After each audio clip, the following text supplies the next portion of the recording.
Jesus finds the apostles asleep. In his anguish, he prayed with all the greater intensity, and his sweat became like drops of blood falling to the ground. Then he rose from prayer and came to his disciples, only to find them asleep. Luke chapter 22, verses 44 and 45. I am just so scared. In the darkened room, with no ears to hear but my own, the words burst out in a torrent of pain. "Oh God," I cried, "why is this happening to me? I am so afraid and I feel so alone." On my knees, too frightened to cry, I prayed. I had prayed many times before, begging God for relief of my situation, but tonight was different. Tonight I felt broken, twisted with such desperate, aching anxiety that my stomach felt raw. Chilled to the bone with a sense of isolation from other human beings, I felt my arms raised protectively over my own head, and for a wild, hysterical moment I fought to keep from screaming. My body was physically unable to sustain such racking emotion. This terrible fear and anxiety quieted a little, and I sat back, still shaking and cold, my mind numbed with panic. When a coherent thought finally formed, it was brittle with rage at a God who sat so disdainfully distant. "You're supposed to be a loving God, a just God, a merciful God, but you're a feelingless tyrant," I raged. "Where is your mercy? How is this justice?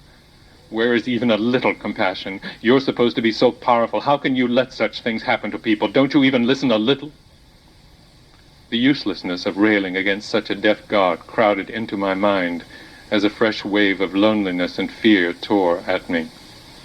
"Why do I bother to pray?" I cried. "What would you know about this kind of pain, this kind of loneliness?"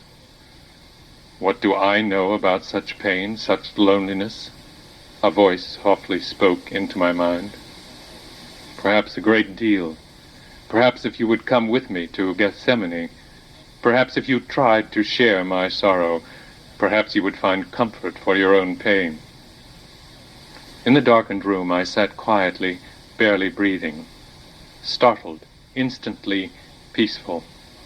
Was that the voice of Jesus? My mind churned with more thoughts than I could comprehend. Deliberately, slowly, I made my way to a comfortable chair and sat down. Painstakingly, I repeated the words I had heard. I listened to them spoken with my own voice, and I wondered about them. All right, I would go to Gethsemane. I would try to share the sorrow of Jesus. I would try to understand what it would have been like to be Jesus that night. I would try to feel the pain and the loneliness of Jesus in the garden the night before he was to die. But where to start? Did I really know enough about the passion of Jesus to attempt such imagining?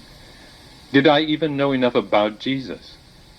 For a long moment I felt as though I might be trying something sacrilegious. I turned on a light and pored over the account of the Passion in the Bible.